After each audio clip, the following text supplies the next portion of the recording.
NEC 230.2 C1 states that additional services shall be permitted where the capacity requirements are in excess of 2000 amps at a supply voltage of 600 volts or less. The capacity requirements referred to in this section pertain to the total load requirements of the building or facility. This implies that the combined capacity of all the electrical loads in the building must exceed 2000 amps at a supply voltage of 600 volts or less to allow for the installation of additional services. This section does not dictate how the load should be distributed amongst the different services. It is permissible to have one service with a capacity exceeding 2000 amps and a second service with a smaller capacity. It is also permissible to have two services, each with capacities less than 2000 amps, provided that the combined capacity exceeds 2000 amps. The primary intent of this section is to enable the use of multiple services in scenarios where the total load requirements of the building or facility surpass the capacity of a single service. This might be necessary for several reasons. Firstly, a very large building might necessitate it. Secondly, a building with multiple tenants with distinct electrical requirements might benefit from separate services. Thirdly, a building may have specific load requirements that are better served by dividing the services. The NEC does not mandate the use of multiple services in every instance where the total load requirements exceed 2000 amps. It is still permissible to utilize a single service with a capacity greater than the total load requirements. However, in certain situations, employing multiple services might prove more practical or cost-effective. When determining the capacity requirements for a building, several factors need consideration. Firstly, the connected load, which represents the sum of the ratings of all electrical equipment. Secondly, the demand factor, which acknowledges that not all equipment operates simultaneously at its full rated capacity. Thirdly, the calculated load, which is derived by applying demand factors to the connected load. Fourthly, the voltage drop, which affects the conductor sizes. Fifthly, the ambient temperature, which can impact the ampacity of conductors. In the context of NEC 230.2 C1, the capacity requirements refer to the calculated load, which reflects the realistic anticipated load on the electrical system. This section allows for flexibility in designing electrical services to accommodate large loads effectively. Understanding how to correctly calculate and apply these load calculations is key to designing a compliant and functional system. Now let's break this down further into digestible components. Firstly, the definition of capacity requirements is the cornerstone of the whole debate.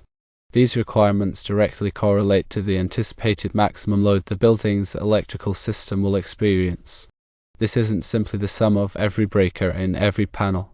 It is a carefully calculated figure that accounts for diversity and realistic usage scenarios. Secondly, consider diversity. Electrical engineers and contractors don't design systems assuming every single device will run at its peak simultaneously. Diversity factors are applied based on the type of occupancy and the nature of the loads. For example, a residential building will have a higher diversity factor than a data center, where near constant high loads are expected. Thirdly, the implications of exceeding 2000 amps is very important. Once the calculated load exceeds this threshold, NEC 230.2 C1 permits the introduction of additional service feeds. This offers several advantages. 1. Enhanced reliability, because if one service fails, the entire building isn't plunged into darkness. 2. Better load management. Multiple services allow for distributing loads strategically, preventing overload on any single service.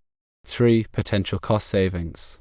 Depending on the utility rate structure, spreading the load across multiple services could result in lower overall energy costs. Fourthly, the code's flexibility needs to be understood. The NEC doesn't mandate that you must use multiple services once you cross the 2000 amp mark. It simply permits it. If a single service can adequately handle the load and meet all other code requirements, it is still a viable option. Fifthly, service size and calculations must be precise. Calculating the service size involves more than just estimating the total amperage. Factors like voltage drop, conductor ampacity rating for ambient temperature and conduit fill, and short circuit current rating must all be carefully considered. Sixthly, coordination with the utility company is critical. Before installing any service, it is crucial to consult with the local utility company to ensure they can provide the necessary capacity and that the service entrance equipment meets their requirements. Seventhly, proper overcurrent protection is paramount. Each service must have appropriate overcurrent protection devices, such as circuit breakers or fuses, to protect the conductors and equipment from overload and short circuits.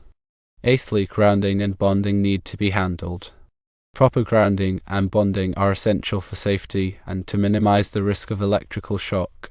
The grounding system must be installed in accordance with NEC requirements.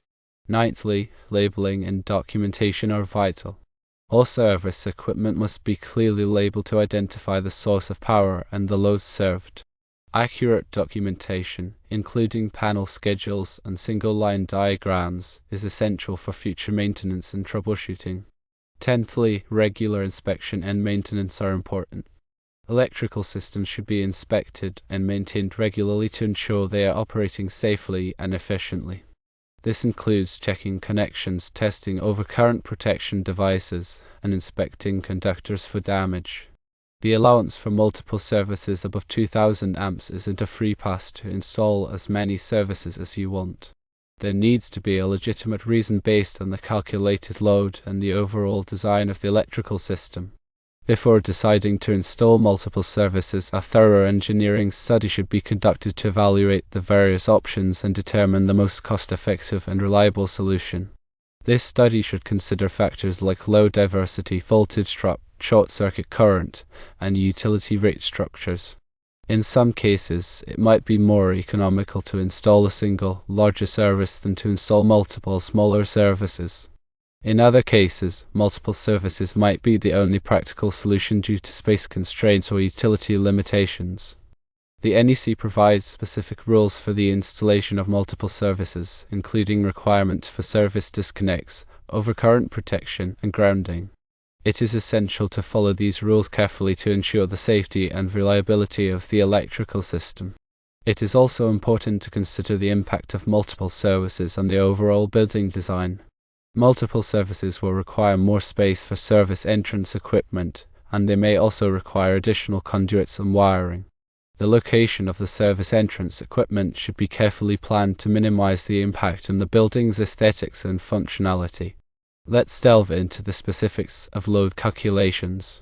The NEC provides detailed methods for calculating the load requirements for various types of occupancies, including residential, commercial, and industrial.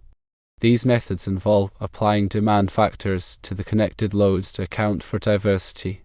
For example, in a residential dwelling, the NEC allows for a demand factor of 100% for the first 3000 volt amps of general lighting and receptacle loads, but only 35% for the remaining load. This reflects the fact that not all lighting and receptacles will be used simultaneously at their full rated capacity.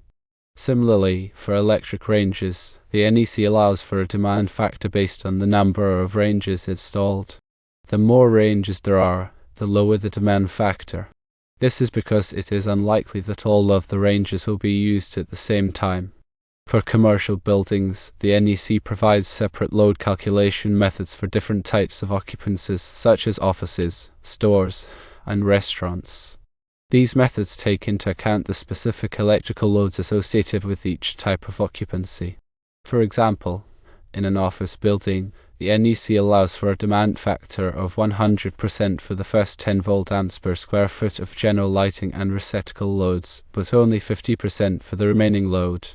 This reflects the fact that office buildings typically have a high density of lighting and receptacles, but not all of them will be used simultaneously. In addition to the general lighting and receptacle loads, commercial buildings also have other electrical loads, such as HVAC equipment, elevators, and escalators. The NEC provides specific load calculation methods for these types of loads. For example, for HVAC equipment, the NEC requires that the load be calculated based on the nameplate rating of the equipment, plus any additional loads, such as electric heaters. For elevators and escalators, the NEC requires that the load be calculated based on the horsepower rating of the motors. Once the calculated load has been determined, it is important to select conductors and overcurrent protection devices that are properly sized to handle the load. The NEC provides tables that list the ampacity of various types of conductors. The ampacity of a conductor is the maximum amount of current that it can safely carry. The ampacity of a conductor is affected by several factors, including the size of the conductor, the type of insulation, the ambient temperature, and the number of conductors in the conduit. It is important to select conductors that have an ampacity that is equal to or greater than the calculated load. Similarly, it is important to select overcurrent protection devices that are properly sized to protect the conductors and equipment from overload and short circuits. The NEC provides rules for sizing overcurrent protection devices. The size of the overcurrent protection device should be no greater than the ampacity of the conductor that it is protecting. In addition to sizing the conductors and overcurrent protection devices, it is also important to consider the voltage drop in the electrical system. Voltage drop is the reduction in voltage that occurs as current flows through a conductor. Excessive voltage drop can cause equipment to malfunction or operate inefficiently. The NEC recommends that the voltage drop in a branch circuit should not exceed 3% and that the voltage drop in a feeder should not exceed 5%. To minimize voltage drop, it is important to use conductors that are large enough to carry the load without excessive voltage drop. It is also important to keep the length of the conductors as short as possible. When designing an electrical system with multiple services, it is important to coordinate the overcurrent protection devices to ensure that they will operate properly in the event of a fault.